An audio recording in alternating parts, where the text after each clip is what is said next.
Hello everyone, my self Ram Pachauri, faculty of allied health sciences. मैं आपको यहाँ पर डिप्लोमा बैचलर कोर्सेज़ के लिए आपको different pathology, microbiology, biochemistry, anatomy, physiology, अलग अलग सब्जेक्ट्स जो है मैं आपको वीडियोज़ यहाँ प्रोवाइड करता हूँ। तो आप लोग जो है यहाँ पर इस चैनल पर ज्वाइन कर सकते हैं और ज़्यादा से ज़्यादा वीडियोज़ जो है आप प्राप्त कर सकते हैं। इसके अलावा आप देखिए कि मेरे को जो है अलग अलग प्लेटफॉर्म पर आप ज्वाइन कर सकते हैं। जैसे टेलीग्राम पर पचौरी MLT ऑफिशियल के नाम से आपको 1000 से मोर स्टूडेंट्स का ग्रुप मिल जाएगा। इसके अलावा आपको इंस्टाग्राम आईडी जो आपको दी है उस पर आप इंस्टाग्राम पे ज्वाइन कर सकते हैं। और इसके अलावा मेरे व्हाट्सअप प्रोफाइल पर भी आप इसमें जो है ज्वाइन कर सकते हैं। मेरा नंबर है 6375524388। देखिए अपना टॉपिक कंटिन्यू करते हैं। Hello, good morning to all of you. मैं राम पचौरी आप सभी का स्वागत करता हूँ पचौरी MLT के यूट्यूब चैनल पर। आज हमारे को कार्डियोवास्कुलर सिस्टम से रिलेटेड एक डिजीज के बारे में देखना है, वो आपकी हार्ट अटैक। ठीक है, हार्ट अटैक जो है वो बेसिकली एक मोस्ट कॉमन डिजीज है आपकी इंडिया के अंदर। काफी सारे पेशेंट्स हैं हार्ट अटैक के जो आपको देखने को मिलते हैं। ठीक है, हार्ट अटैक को आप मेडिकल टर्मिनोलॉजी में मायोकार्डियल इंफ्राक्शन कहते हैं। तो आज हमारे को वो मायोकार्डियल इंफ्राक्शन के बारे में पढ़ना है कि मायोकार्डियल इंफ्राक्शन जो है क्या होता है। जैसा कि आप हेडिंग में देख पा रहे हैं, हार्ट अटैक को मायोकार्डियल इंफ्राक्शन के नाम से जानते हैं। ठीक है, बेसिकली हार्ट का हमारा फंक्शन क्या है, ब्लड को सप्लाई करने का काम करना है। ठीक है, यानी कि हमारा हार्ट जो है वो पूरे बॉडी को ब्लड सप्लाई करता है। अब इसमें मायोकार्डियल इंफ्राक्शन का मतलब है कि मायो का मतलब हो गया मसल, कार्डियल मतलब आपका कार्डियक मसल्स का। ठीक है, कार्डियक मसल्स के अंदर इंफ्राक्शन का मतलब हो गया आपके ऑक्सीजन का जो है सप्लाई है वो कम हो रहा है, आपके ब्लड सप्लाई है उसमें कोई ना कोई ऑब्स्ट्रक्शन या इंटरेक्शन आ चुका है। इस वजह से आपको हार्ट अटैक की समस्या देखने को मिल रही है। तो मायोकार्डियल इंफेक्शन का मतलब आप समझ गए होंगे कि मायोकार्डियल मतलब मायो मतलब मसल, कार्डियल मतलब कार्डियक मसल, और इंफ्राक्शन का मतलब आपका कोई ना कोई ऑब्स्ट्रक्शन हुआ है जिसकी वजह से आपका ब्लड सप्लाई रुक गया है। अब अगर हम हार्ट की स्ट्रक्चर में देखें तो बेसिकली हार्ट में आपके 4 चैम्बर से 2 चैम्बर आपके एट्रियम के और 2 चैम्बर वेंट्रिकल के। अब इनमें क्या होता है कि जब हार्ट है वो पूरा लेफ्ट वेंट्रिकल से पूरे बॉडी के अंदर जब ब्लड सप्लाई करता है तो हार्ट को खुद को भी ब्लड की नीड होती है। तो ऐसी कंडीशन में जो है हमारे जो हार्ट है वो खुद को ब्लड की नीड को पूरा करने के लिए क्या करता है कि कुछ आर्टरीज होती है जो हार्ट को ब्लड सप्लाई करती है। और उन आर्टरीज को हम क्या कहते हैं, उन आर्टरीज को बोलते हैं कोरोनरी आर्टरी। क्या कहते हैं? Coronary artery. ये कोरोनरी आर्टरी ही है जो हमारे हार्ट को ब्लड सप्लाई करने का काम करती है। और ये कोरोनरी आर्टरी आपके 2 हिस्सों में बटी हुई है, आपकी एक लेफ्ट कोरोनरी आर्टरी और एक राइट कोरोनरी आर्टरी। जिसमें लेफ्ट कोरोनरी आर्टरी है उसके अंदर 2 हिस्से होते हैं, एक होती है सर्कमफ्लेक्स आर्टरी और एक होती है लेफ्ट एंटीरियर डिसेंडिंग आर्टरी। और जबकि राइट आपकी जो कोरोनरी आर्टरी है उसमें कोई ब्रांचेस नहीं होंगी। ठीक है, तो बेसिकली अपन को क्या है कि कोरोनरी आर्टरी में जो ब्लड है, ये सपोज मान लो एक कोरोनरी आर्टरी है, इसके अंदर कहीं किसी प्रकार का ब्लॉकेज हो गया तो उसकी वजह से क्या होगा, हमारा जो ब्लड है वो वहां पर जाने से क्या हो जाएगा, ऑब्स्ट्रक्ट हो जाएगा और आगे बढ़ नहीं पाएगा। अब ऑब्स्ट्रक्शन की वजह से क्या होगा कि इसके अंदर कोई ना कोई आपको जो है सिम्टम्स देखने को मिलेंगे। तो ये क्या है कि आपका मायोकार्डियल मसल्स का नेक्रोसिस है, यानी कि ये जब ऑब्स्ट्रक्शन हो जाएगा उसकी वजह से मायोकार्डियल मसल के जो टिश्यूज हैं उनके अंदर आपको क्या मिलेगा, आपको स्कार देखने को मिलेगा, नेक्रोसिस देखने को मिलेगा, टिश्यू डैमेज देखने को मिलेगा। ठीक है, तो हम पहले देख लेते हैं इसकी डेफिनेशन के बारे में। डेफिनेशन क्या होती है, इसका इंट्रोडक्शन देखें तो MI जो है वो शॉर्ट फॉर्म में लिखते हैं। तो मायोकार्डियल इंफेक्शन जो है is defined as the necrosis of myocardial layer of the heart. Heart के अंदर बेसिकली 3 लेयर्स होती है, जिसमें सबसे बाहरी लेयर फाइब्रस की लेयर होती है, उसके बाद बीच वाली मायोकार्डियल लेयर होती है और इसके बाद जो आंतरिक होती है उसको एंडोकार्डियम के नाम से जानते हैं। तो आपका जो मायोकार्डियल लेयर है उसके अंदर क्या हुआ, ब्लड सप्लाई कम होने की वजह से क्या हो गया, नेक्रोसिस हो गया। यानी कि आपका नेक्रोसिस मतलब टिश्यू का डैमेज होने लगा है, यही आपका नेक्रोसिस कहलाता है। और ये हुआ किस वजह से, कोरोनरी आर्टरी डिजीज की वजह से हुआ, क्योंकि कोरोनरी आर्टरी डिजीज में एंजिना पेक्टोरिस और मायोकार्डियल इंफेक्शन जो है दोनों तरीके के आते हैं, जिनमें कोरोनरी आर्टरी में ऑब्स्ट्रक्शन होने की वजह से आपको देखने को मिल रहा है मायोकार्डियल इंफेक्शन। तो ये तो आपका क्या हो गया इंट्रोडक्शन के बारे में। देन इसके बाद अपन देखें इटियोलॉजी। इटियोलॉजी का मतलब होता है कि कौन कौन से कॉजेज हैं जिसकी वजह से MI हो सकता है। तो या तो थ्रोम्बोसिस या एम्बोलिज्म। थ्रोम्बोसिस का मतलब होता है कि ब्लड का क्लॉट जो है वो ब्लड के जो क्लॉट है वो किसी वेसल के अंदर जमा हो गए और वो हमारे ब्लड की सप्लाई को क्या कर रहे हैं, ऑब्स्ट्रक्ट कर रहे हैं। ठीक है, अब थ्रोम्बोसिस एम्बोलिज्म से कैसे फर्क है कि एम्बोलिज्म जो होता है उसके अंदर क्या होता है कि ब्लड क्लॉट मूवेबल होता है, जबकि थ्रोम्बोसिस के अंदर क्लॉट अगर यहाँ बना है तो वो यहीं रहेगा, तो दूसरी जगह नहीं जाएगा। ठीक है, तो थ्रोम्बोसिस का मतलब तो क्या हो गया, स्टेबल क्लॉट। एम्बोलिज्म का मतलब हो गया आपका मूवेबल क्लॉट।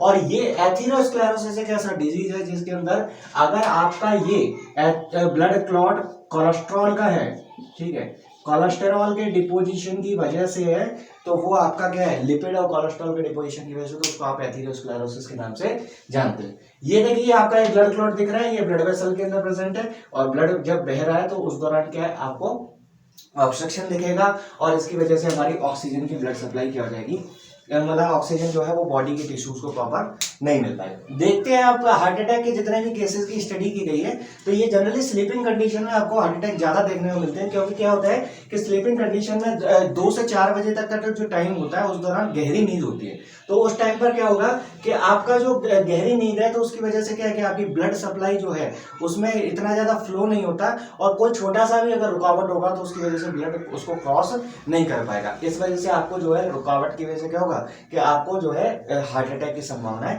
देखने को मिलेगी। ठीक है, इसमें आप देखते हैं कि हार्ट अटैक के अंदर किसी पर्सन के अंदर एक बार हार्ट अटैक हुआ तो उसकी वजह से उसका 30% हार्ट जो है वो डैमेज हो जाता है। ठीक है, इसके बाद जब दूसरा अटैक उसको आएगा तो उसका 30% हार्ट और डैमेज हो जाएगा, तो ultimately 60% heart is blocked now it is not possible to survive. Then third heart attack आया तो उस दौरान आपका 90% हार्ट जो है वो पूरी तरीके से काम करना बंद कर चुका है। तो इस कंडीशन में क्या होगा कि पर्सन की जनरली डेथ हो जाती है, यानी कि 2 हार्ट अटैक के बाद तीसरे में वो बचने की संभावना कम हो जाती है। ठीक है, तो ये अपन ने देखा क्या, इटियोलॉजी।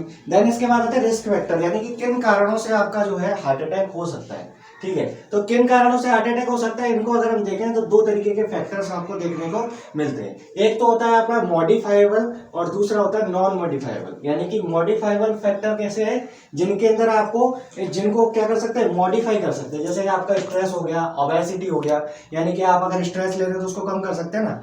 ऐसे ही आपका ओबेसिटी है, ओबेसिटी का मतलब क्या है, आपका मोटापा, यानी मोटापे को हम कंट्रोल कर सकते हैं। स्मोकिंग अगर कर रहे हैं तो उसको कंट्रोल कर सकते हैं। आपका हाई कोलेस्ट्रॉल लेवल है तो उसको भी आप क्या कर सकते हैं, कंट्रोल कर सकते हैं। तो ये सारी चीजें क्या है, आप इसको कंट्रोल कर सकते हैं, मॉडिफाइबल यानी मॉडिफाई कर सकते हैं। जबकि जो आपके नॉन मॉडिफाइबल होते हैं वो क्या है, जैसे फैमिली हिस्ट्री है, अगर फैमिली में किसी पर्सन के हार्ट अटैक की प्रॉब्लम है तो ऐसी कंडीशन में क्या है कि आपके फैमिली हिस्ट्री में हार्ट अटैक है तो उसको आप चेंज नहीं कर सकते। अगर किसी पर्सन का एज है, एज अगर मान लो जैसे किसी का 20 है तो वो धीरे धीरे करके एज बढ़ेगा, उसमें कोई चेंजेस हो नहीं सकता। या फिर आप बोले सेक्स मेल है या फीमेल है तो उसके अकॉर्डिंग, या कोई हाइपरटेंशन का कंडीशन है, किसी का हाई ब्लड प्रेशर रहता है, हाँ, इसको हम ये कह सकते हैं कि अगर हम स्ट्रेस को कम करते हैं तो हाइपरटेंशन जो है उसको प्रिवेंट किया जा सकता है। ठीक है, तो ये आपके कुछ रिस्क फैक्टर्स अपन ने देखे। अब हम बात करेंगे सिम्टम्स को लेके।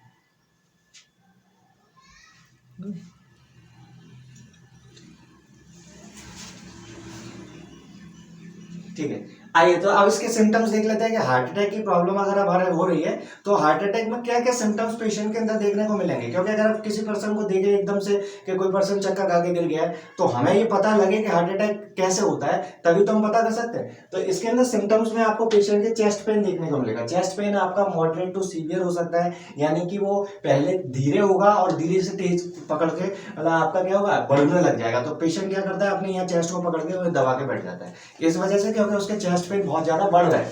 इसके अलावा बर्निंग सेंसेशन देखने को मिलेंगे, यानी कि पेन के साथ साथ क्या होगा, उसको जलन महसूस होगी।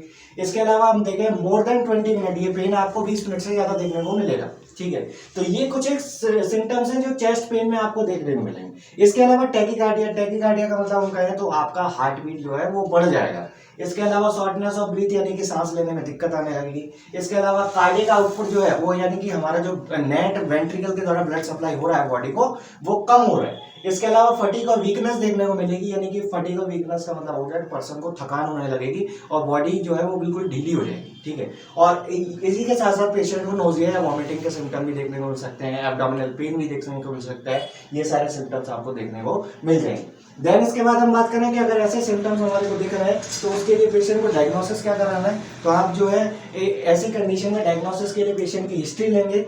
अगर पेशेंट सर्वाइवल कंडीशन में है, वो बोल पा रहा है, कॉन्शियसनेस में है, तो आप पेशेंट की हिस्ट्री उसी से ले लें।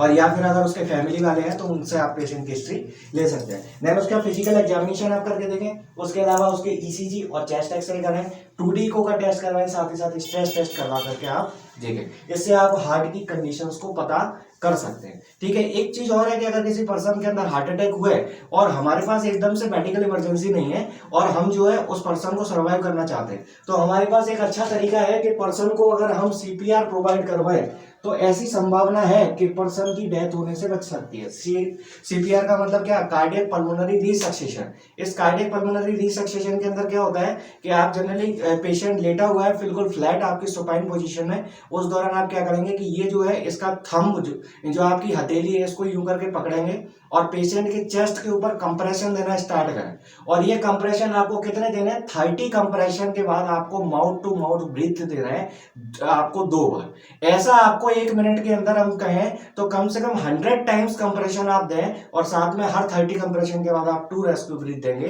तो ऐसी कंडीशन में अगर आप सीपीआर पर्सन को देते हैं तो उसके बचने के चांसेस जो है वो 70 से 80% हम कह सकते हैं कि सीपीआर से बच सकता है पेशेंट। तो इस वजह से आप सीपीआर को कोशिश करके, जब तक उसको मेडिकल इमरजेंसी प्रोवाइड नहीं हो रहा है तब तक आप सीपीआर से पेशेंट को बचाने की कोशिश कर सकते हैं। ठीक है, तो आपके आसपास अगर कोई हार्ट अटैक का पेशेंट आपको देखने को मिलता है, एकदम से किसी को हार्ट अटैक आया, तो आप सीपीआर देकर के उस पेशेंट को बचा सकते हैं। ठीक है, इसके बाद हम देखें कि इसका जो डायग्नोसिस है उसके बाद आपका ट्रीटमेंट। तो ट्रीटमेंट के अंदर पेशेंट को आप पेन को रिड्यूस करने के लिए मॉर्फिन का मेडिसिन देते हैं। इसके अलावा अदर जो सपोर्टिव ट्रीटमेंट है, जैसे आपका किसी का कोलेस्ट्रॉल का लेवल बढ़ा हुआ है, हाइपर कोलेस्ट्रीमिया है, तो कोलेस्ट्रॉल से रिलेटेड मेडिसिन देंगे। इसके अलावा किसी को अगर हाइपरटेंशन है तो आप मेडिसिन में ब्लड प्रेशर का मेडिसिन देंगे। इसके अलावा अगर किसी पर्सन को स्ट्रेस रहता है तो डिप्रेशन अगर कोई कंडीशन है तो डिप्रेशन का मेडिसिन देंगे। तो इस तरीके से according to the patient history we will take the treatment. ठीक है, देन इसके बाद अपन देखें प्रिवेंशन के, ऐसा हम क्या कर रहे हैं कि प्रिवेंशन हो जाए, हमारा हार्ट अटैक हो ही ना, यानी कि हम कम से कम उसको 60 से 70% कम कर सकते हैं अगर ये प्रिवेंशन हम रखते हैं। जैसे आप लो कोलेस्ट्रॉल डाइट, यानी डाइट के अंदर अगर हम कोलेस्ट्रॉल कम देते हैं तो ऐसी कंडीशन में क्या होगा कि आपको हार्ट अटैक के चांसेस कम हो जाएंगे। अवॉइड जंक फूड, यानी कि आपके जितने भी जंक फूड है, पिज्जा है, बर्गर है, इसके अलावा जो ऑयली जो चीजें हैं उनको आप कम कर सकते हैं। देन इसके बाद 30 मिनट एक्सरसाइज डेली, यानी कि 30 मिनट का अगर एक्सरसाइज आप डेली लेते हैं, रनिंग करते हैं, तो उसकी वजह से भी हार्ट अटैक क्या हो जाएगा, आपका चांसेस रिड्यूस हो जाएंगे। इसके अलावा रूटीन चेकअप, अगर इनमें से कोई सिम्टम आपको देखने को मिल रहा है या कोई सिम्टम के साथ ही साथ अटैक एक बार आ चुका है तो उस कंडीशन में आप क्या करें कि पेशेंट का रूटीन चेकअप कराते रहें। इसके अलावा सीबीसी और आपके लिपिड प्रोफाइल और अदर जो पैरामीटर्स हैं वो आप इसमें कराते हैं। ठीक है, इसके अंदर डायग्नोसिस में आप सीपीके और सीकेएमबी जो है टेस्ट है वो भी करवाते हैं ब्लड के अंदर, लिपिड प्रोफाइल का टेस्ट भी करवाते हैं, जिसके द्वारा आप पेशेंट का ट्रीटमेंट जो है स्टार्ट कर सकते हैं। क्योंकि लिपिड प्रोफाइल में आपका कोलेस्ट्रॉल का लेवल, ट्राइग्लिसराइड का लेवल, एचडीएल एलडीएल का लेवल बढ़ा हुआ मिलेगा। तो आज हमने ये देखा मायोकार्डियल इंफार्क्शन के ऊपर, आपके डीएमएलटी है, ईसीजी है, इसके अलावा आपके जो जितने भी हैं जहां पर आपको कार्डियोवास्कुलर सिस्टम पढ़ना है, एनाटॉमी आप पढ़ेंगे तो कार्डियोवास्कुलर सिस्टम पढ़ेंगे और उनमें कुछ एक डिसऑर्डर तो देखने ही होते हैं। तो ये सारे डिसऑर्डर्स में आपको अगर 5 नंबर का शॉर्ट नोट अगर मिले तो आप मायोकार्डियल इंफार्क्शन को लिख के आ सकते हैं। इसकी डिटेल वीडियो के लिए आप लोग जो है आगे वेट करें, किसी नए वीडियो के अंदर पैथोलॉजी से रिलेटेड पैथोजेनेसिस और उसके अकरेंस के बारे में हम डिस्कस करेंगे। मिलते हैं नेक्स्ट वीडियो में, थैंक यू सो मच।